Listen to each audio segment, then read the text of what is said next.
السلام علیکم پیارے دوستو، اس ویڈیو میں ہم حضرت یونس علیہ السلام کی واقعات بتانے والے ہیں۔ ویڈیو پسند آئے تو ویڈیو کو لائک ضرور کرنا۔ چلو ویڈیو کو شروع کرتے ہیں۔ سیدنا حضرت یونس علیہ السلام ایک عظیم اور کریم نبی تھے۔ ان کا قصہ قرآن کریم میں ایک انوکھا قصہ ہے۔ آپ کے والد کا نام متا تھا اور آپ سیدنا ابراہیم علیہ السلام کی نسل سے تھے۔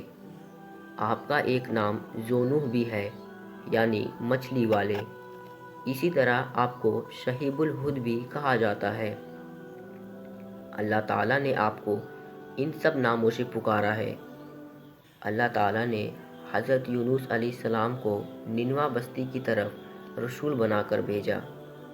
نینوا بستی کی آبادی لگ بھگ 1,20,000 تھی اور یہاں کے سارے لوگ کفر پہ تھے۔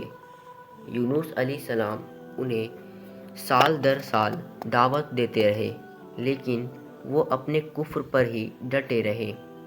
پھر انہوں نے سیدنا حضرت یونس علیہ السلام پر ظلم و ستم شروع کر دیا۔ انہیں دھمکیاں دی، مصائب و کلام سے دو چار کیا۔ مطلب یہ کہ جس طرح دوسرے انبیاء کرام کے ساتھ کیا گیا، ان کے ساتھ بھی وہی سلوک ہوا۔ آخر آپ نے اپنے قوم کو اللہ کے عذاب سے آگاہ کرتے ہوئے اعلان فرما دیا کہ فلاں دن تم پر عذاب آئے گا۔ پھر خود غصے کی حالت میں اس بستی سے نکل گئے، جبکہ اللہ تعالیٰ نے انہیں مطمئن دین کی مہلت دینے کی اجازت تو دی تھی، لیکن اس بستی سے نکل جانے کا حکم نہیں دیا تھا۔ جب آپ نے انہیں یہ مہلت سنائی تو خود غصے کی حالت میں بستی سے نکلے اور سمندر کی طرف چلے گئے۔ انہی دنوں میں عذاب الہی کے کچھ علامات نینوا بستی پر ظاہر ہونا شروع ہو گئے۔ ایک بہت بڑا سیاہ کالا بادل ان کی طرف بڑھنے لگا۔ اس بادل میں آگ کے شعلے دکھائی دینے لگے۔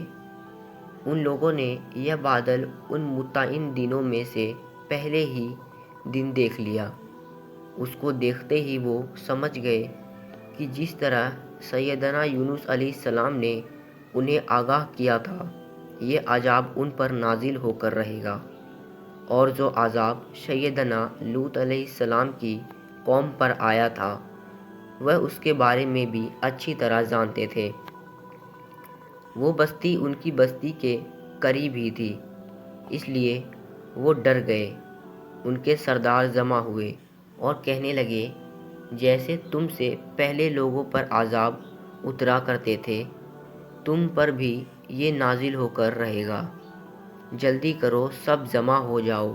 چنانچہ انہوں نے اس بات پر اتفاق کر دیا کہ سیدنا یونس علیہ السلام نے بالکل سچ فرمایا تھا۔ اللہ کی قسم، یہ بالکل وہی عذاب ہے، تم اللہ کے عذاب سے نجات نہیں پا سکو گے۔ بستی پر عذاب کی علامات دیکھ کر پریشان ہو گئے اور ان کے سردار کہنے لگے، اس سے بچنے کی ایک ہی صورت ہے کہ تم ایمان لے آؤ اور توبہ کر لو۔ اس طرح وہ سب کے سب ایمان لے آئے، لیکن حضرت سیدنا یونس علیہ السلام وہاں موجود نہیں تھے۔ انہی عدم موجودگی میں سے یہ سب یعنی 1,20,000 افراد ایمان لے آئے۔ انہوں نے پابند لگے کپڑے پہنے اور اللہ کے حضور عاجزی انکساری کی آہوازی شروع کر دی۔ رونے لگے، اللہ سے بخشش مانگنے لگے۔ پھر اسی حالت زار میں باہر کھلے میدان کی طرف نکل آئے۔ ان کے سرداروں نے سب کو الگ الگ کر دیا، یہاں تک کہ ماں اور بیٹے کو بھی جدا کر دیا۔ سب اپنی اپنی جگہ پر، یعنی ماں اپنی جگہ پر اور بیٹا اپنی جگہ پر آہوزاری رہنے لگے، تاکہ ان پر رحمت نازل نہ ہو جائے۔ یہ عذاب 3 دنوں تک ان کے سروں پر منڈلاتا رہا، اور یہ لوگ بھی مسلسل آہوزاری کرتے رہیں گے، اپنی عاجزی ظاہر کرتے رہے، معافی مانگتے رہے۔ آخرکار اللہ تعالیٰ نے ان پر رحم و کرم فرما دیا اور عذاب کو ان سے پھیر دیا۔ آپ کے غصے کی حالات میں بستی سے نکل کر سمندر کی طرف چلے گئے تھے۔ آپ ایک رشتے کی طرف آئے، اس میں سواریاں اور ساز و سامان لدا ہوا تھا۔ اللہ تعالیٰ سورہ صفات آیت 140 میں فرماتے ہیں، جب وہ بھاگ کر بھری کشتی پر پہنچے، کشتی روانہ ہوئی، موجیں اٹھی، سمندر میں طوفان آئی، یوں لگتا تھا کہ بس وہی غرق ہوئے۔ کہنے لگے، بوجھ ہلکا کرو، اپنا ساز و سامان سمندر میں پھینک دو۔ چنانچہ انہوں نے اپنا ساز و سامان سمندر میں پھینک دیا۔ اس طرح کشتی کچھ ہلکی ہو گئی، لیکن ضرورت کے مطابق ہلکی نہ ہو سکی۔ اب وہ کہنے لگے، کسی کو سمندر میں گرنا ضروری ہے تاکہ کشتی مزید ہلکی ہو جائے، ورنہ یہ ڈوب جائے گی۔ جلدی کرو، کوڑا ڈالو، جس میں نام کا کوڑا نکالے جائے اسے سمندر میں گراتے جاؤ، اور بار بار یہ عمل دہراتے جاؤ یہاں تک کہ کشتی ہلکی ہو جائے۔ چنانچہ کوڑا ڈالا گیا۔ سب سے پہلے سیدنا حضرت یونس علیہ السلام کا نام نکلا۔ سب کہنے لگے، نہیں، یہ تو ایسا نہیں ہے، ان کے چہرے پر تو سجدوں کے نشانات ہیں، انہیں رہنے دو۔ پھر کوڑا ڈالو۔ پھر کوڑا ڈالا گیا، پھر انہی کا نام نکالا۔ سب نے تعجب کیا۔ تیسری مرتبہ پھر کوڑا ڈالا گیا، اس بار پھر یونس علیہ السلام کا نام نکلا۔ اللہ تعالیٰ سورہ صفات آیات 141 میں فرماتے ہیں، پھر کوڑا اندازی ہوئی تو یہ مخلوق ہو گئی، ہر بار انہی کا نام نکلا۔ آخرکار ان لوگوں نے انہیں پکڑ کر سمندر میں گرا دیا، تو پھر انہیں مچھلی نے نگل لیا۔ حوت بڑی مچھلی کو کہتے ہیں۔ اللہ تعالیٰ نے حوت کو اعلان فرمایا، انہیں کھانا نہیں، نہ ان کے جسم کو کوئی گزن پہنچے۔ لہٰذا یونس علیہ السلام مچھلی کے پیٹ میں تھے۔ اللہ کی قدرت، آپ مچھلی کے پیٹ میں 3 دن تک رہے، بعض روایت میں 7 دن، اور زیادہ سے زیادہ مدت 40 روز آئی ہے۔ آپ نے مچھلی کے پیٹ میں اللہ تعالیٰ کو پکارا۔ مطلب یہ کہ اگر آپ اللہ تبارک و تعالیٰ کی تسبیح بیان نہ کرتے تو مچھلی کے پیٹ میں ہی رہتے۔ آپ نے دعا نہیں مانگی، بلکہ اللہ عز و جل کی تسبیح بیان کی۔ روایت میں یوں بھی آتا ہے کہ جب مچھلی آپ کو سمندر کی اتھاہ گہرائی میں لے گئی تو آپ وہاں آبی مخلوقات کی تسبیحات کی آوازیں سننے لگے، گویا اللہ تعالیٰ نے انہیں القاء فرماتے ہی آپ بھی تسبیح کرو۔ اللہ تعالیٰ سورۃ الانبیاء آیت 87 میں فرماتے ہیں، بالآخر وہ اندھیر کے اندھیر سے پکار اٹھا، الہی تیرے سوا کوئی معبود نہیں، تو پاک ہے، بے شک میں ظالموں میں ہوں، لا الہ الا انت سبحانک انی کنت من الظالمین۔ چنانچہ یونس علیہ السلام نے اس تسبیح کے الفاظ کو یوں عطا کر فرمایا۔ امام احمد، امام ترمذی، امام نسائی اور دیگر ائمہ رحمۃ اللہ نے یہ حدیث نقل کی۔ یونس علیہ السلام کو وہ دعا جو انہوں نے مچھلی کے پیٹ میں مانگی تھی، وہ یہی دعا ہے۔ جو بھی مسلمان یہ دعا اپنی کسی حاجت میں مانگے گا، اللہ تعالیٰ اس کی دعا ضرور قبول فرمائے گی۔ یہ دعائیں مستجاب ہے، مقبول دعاؤں میں سے ہے۔ اسی دعا کے بعد اللہ تعالیٰ نے یونس علیہ السلام کو اس پریشانی سے نجات عطا فرمایا۔ ایک صحابی نبی کریم صلی اللہ علیہ وسلم سے پوچھا، اے اللہ کے رسول صلی اللہ علیہ وسلم، یونس علیہ السلام نے جو دعا مچھلی کے پیٹ میں مانگی، کیا وہ صرف انہی کے لیے تھی یا ان کے بعد اہل ایمان کے لیے بھی ہے؟ تو آپ نے فرمایا، یہ دعا یونس علیہ السلام کے لیے خاص تھی اور سب اہل ایمان کے لیے عام ہے۔ کیا تم نے اللہ تعالیٰ کا یہ فرمان نہیں سنا؟ اور ہم ایمان والوں کو اسی طرح بچا لیا کرتے ہیں۔ جو بھی اس دعا کو پڑھے گا اللہ اسے رنج و غم سے نجات فرمائے گا۔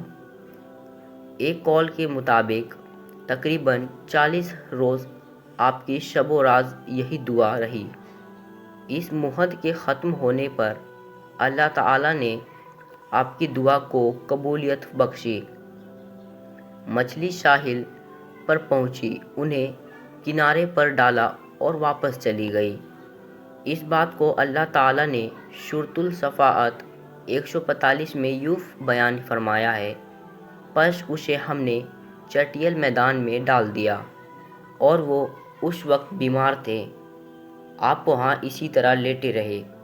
پھر اللہ کی قدرت سے آپ کے قریب ایک بیلدار درخت اگا، جیسا کہ سورۃ الصافات آیت 146 میں ہے، اور اس پر سایہ کرنے والا ایک بیلدار درخت ہم نے اگا دیا۔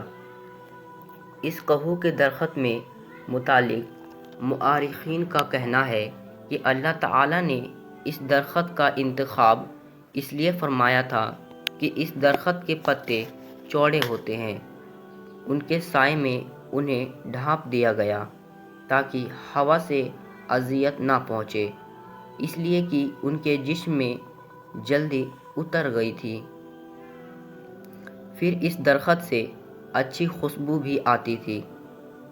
پھر کہو کی خوشبو میں ایک خصوصیت یہ بھی ہے کہ حشرات العرش کو دور رکھتی ہے۔ اللہ تعالیٰ نے ان کی خصوصیت کی وجہ سے اس بیلدار درخت کا انتخاب فرمایا تھا تاکہ آپ ہر طرح کی تکلیف سے محفوظ رہے۔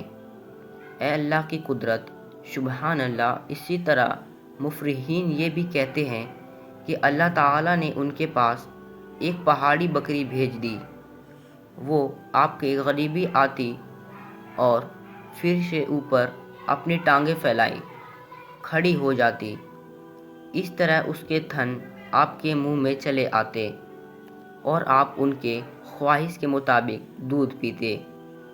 یہ تھا آپ کا کھانا اور پینا۔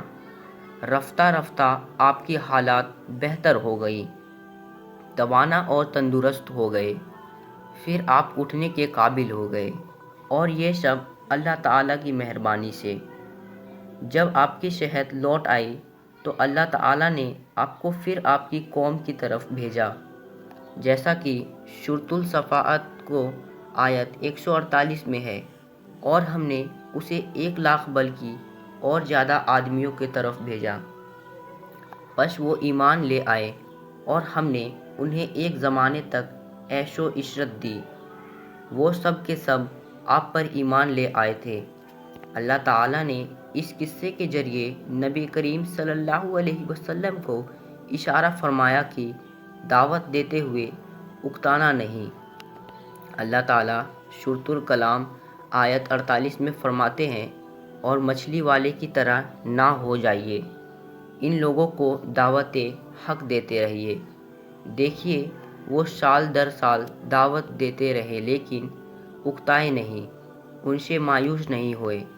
ان کی پوری بستی میں سے ایک بھی ان پر ایمان نہیں لایا تھا، لیکن جب ان سے مایوس ہو گئے تو انہیں اللہ کے عذاب سے آگاہ کر دیا اور منہ پھیر کر چل دیے، تو وہ سب کے سب ایمان لے آئے۔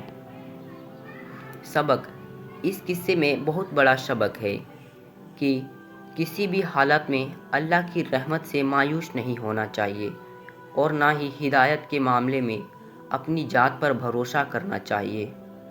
ہدایت تو بس صرف اللہ تعالیٰ ہی کی طرف سے ہے، آپ کے جسم میں پیغام حق پہنچا دینا ہے۔ اللہ تعالیٰ کے ذمے ہدایت سے نوازنا ہے۔ اللہ تعالیٰ نے انہیں پاک صاف بنا دیا، انہیں چوم لیا۔ اللہ خود کی سورۃ الکلام آیت 50 میں وضاحت فرماتے ہیں، اسے اس کے رب نے پھر نوازا اور اسے نیک لوگوں میں کر دیا۔ تو پیارے دوستو، آپ کو یہ قصہ کیسا لگا کامنٹ میں ضرور بتانا، اور ملتے ہیں ہم کسی دوسرے قصے پہ۔ تو خدا حافظ۔